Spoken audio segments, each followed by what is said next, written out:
प्रत्येक आत्मा अव्यक्त ब्रह्म है। बाह्य एवं अंतः प्रकृति को वशीभूत करके आत्मा के इस ब्रह्म भाव को व्यक्त करना ही जीवन का चरम लक्ष्य है। कर्म, उपासना, मन संयम अथवा ज्ञान, इनमें से एक से अधिक या सभी उपायों का सहारा लेकर अपने ब्रह्म भाव को व्यक्त करो और मुक्त हो जाओ। मेरा आदर्श अवश्य ही थोड़े से शब्दों में कहा जा सकता है, और वो है मनुष्य जाति को उसके दिव्य स्वरूप का उपदेश देना तथा जीवन के प्रत्येक क्षेत्र में उसे अभिव्यक्त करने का उपाय बताना।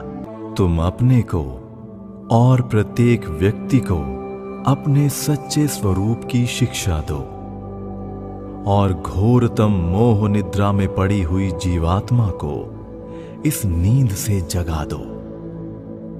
जब तुम्हारी जीवात्मा प्रबुद्ध होकर सक्रिय हो उठेगी, तब तुम आप ही शक्ति का अनुभव करोगे, महिमा और महत्ता पाओगे, साधुता आएगी, अपवित्रता भी आप ही चली जाएगी। मतलब ये कि जो कुछ अच्छे गुण हैं वे सभी तुम्हारे पास आ पहुंचेंगे। मनुष्य की आत्मा के भीतर अनंत शक्ति भरी पड़ी है।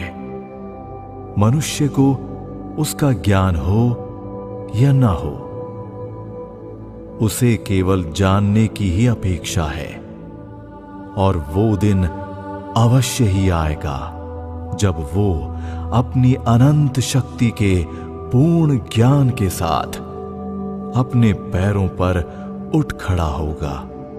तुरही की ध्वनि से विश्व को निनादित कर दो, तुम में कोई पाप नहीं है, तुम में कोई दुख नहीं है, तुम परम शक्ति के आगार हो। उठो, जागो और भीतर के देवत्व को अभिव्यक्त करो। लोग बचपन से ही शिक्षा पाते हैं कि वे दुर्बल हैं, पापी हैं। उनको सिखाओ कि वे सब उसी अमृत की संतान हैं, और तो और जिसके भीतर आत्मा का प्रकाश अत्यंत क्षीण है, उसे भी यही शिक्षा दो। बचपन से ही उनके मस्तिष्क में इस प्रकार के विचार प्रविष्ट हो जाएं, जिससे उनकी यथार्थ सहायता हो सके, जो उनको सबल बना दे, जिनसे उनका कुछ यथार्थ हित हो। दुर्बलता और अवसाद कारक विचार उनके मस्तिष्क में प्रवेश ही न करें। दिन रात श्रवण करो कि तुम ही वो आत्मा हो। दिन रात यही भाव अपने में व्याप्त किए रहो, यहां तक कि वो तुम्हारे रक्त की प्रत्येक बूंद में और तुम्हारी नस नस में समा जाए। संपूर्ण शरीर को इसी एक आदर्श के भाव में पूर्ण कर दो। मैं अज, अविनाशी, आनंदमय, सर्वज्ञ, सर्वशक्तिमान, नित्य ज्योतिर्मय आत्मा हूं। दिन रात यही चिंतन करते रहो, जब तक कि ये भाव तुम्हारे जीवन का अविच्छेद्य अंग नहीं बन जाता। इसी का ध्यान करते रहो और इसी से तुम कर्म करने में समर्थ हो सकोगे। तब इसी विचार शक्ति के प्रभाव से तुम्हारे संपूर्ण कर्म बृहत, परिवर्तित और देव भावापन्न हो जाएंगे। अगर जड़ शक्तिशाली है तो विचार सर्वशक्तिमान है। इस विचार से अपने जीवन को प्रेरित कर डालो। स्वयं को अपनी तेजस्विता, सर्वशक्तिमत्ता और गरिमा के भाव से पूर्णतः भर लो।